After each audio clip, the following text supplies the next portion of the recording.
같은 말이라고 해도 아다르고 어다르다는 속담이 있습니다. 이 말하는 사람의 방식에 따라서 그 뉘앙스나 느낌이 달라진다는 것을 가리키는 속담인데요. 조금 더 이거를 확대해서 말을 해보면은 같은 말뿐만이 아니라 같은 행동을 하더라도 상황에 따라서 묘하게 다르게 해석이 될 수 있다는 것입니다.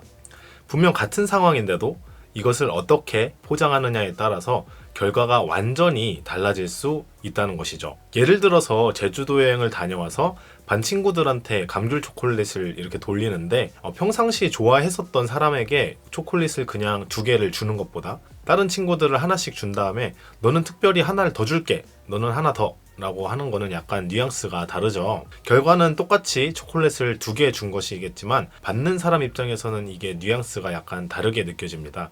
왜 똑같은 2개를 받아도 사람들은 다르게 느낄까요? 데이비드 스트로메트라는 심리학자가 이런 비슷한 궁금증을 가져서 간단하게 실험 하나를 진행했습니다. 웨이터들로 하여금 이 계산서를 가져갈 때 손님에게 박하사탕을 하나씩 주도록 했는데요. A 조건에서는 박하사탕을 2개 한 번에 주도록 하고, B조건에서는 박하사탕을 하나 주고 카운터로 가는 척 했다가 다시 돌아와가지고 주머니에 넣어둔 박하사탕을 하나 더 주는 것입니다. 그리고 나서 2 조건의 웨이터들이 각각 손님에게 받은 총 팁의 액수를 비교를 했더니 두 번째 B조건의 팁이 10% 정도 더 높았다고 합니다. 원래는 박하사탕을 1개 주지만 1개를 특별히 더 준다는 그 상황이 갖는 미묘한 뉘앙스가 이런 차이를 만든 것인데요. 캔디를 2번에 걸쳐서 1+1으로 받은 사람들은 원래 캔디를 하나씩 주는 건데 나한테는 하나를 더 주네, 나한테는 무슨 호감 같은 게 있나?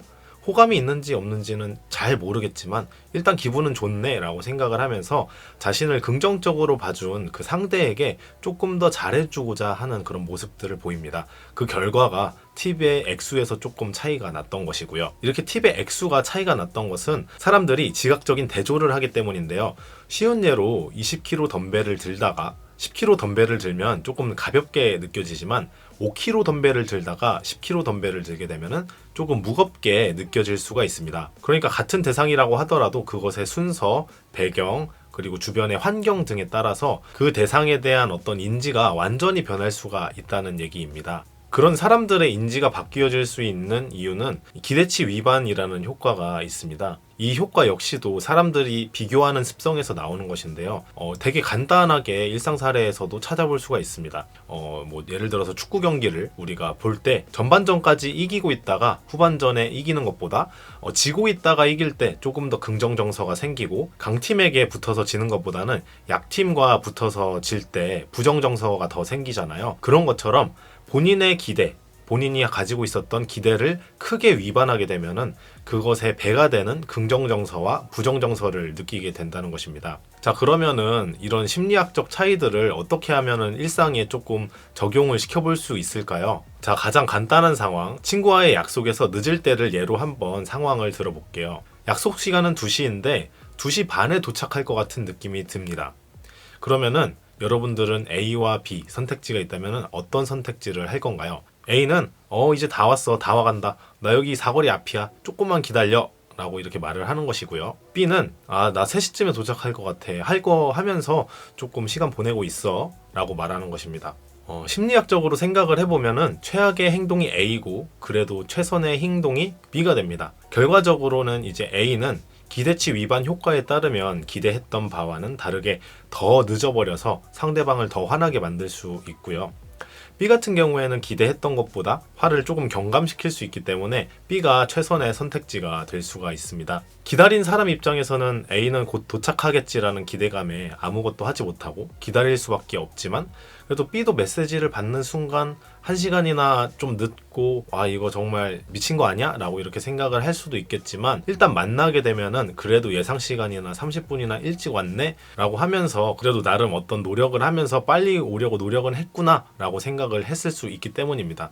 이런 것들이 이제 모든 상황에서 전부 적용될 수 있는 것은 아니겠지만 일단 부정적인 것을 먼저 말한 다음에 긍정적으로 이렇게 비춰질 수 있는 그런 말들을 해주면 더 좋다는 것입니다.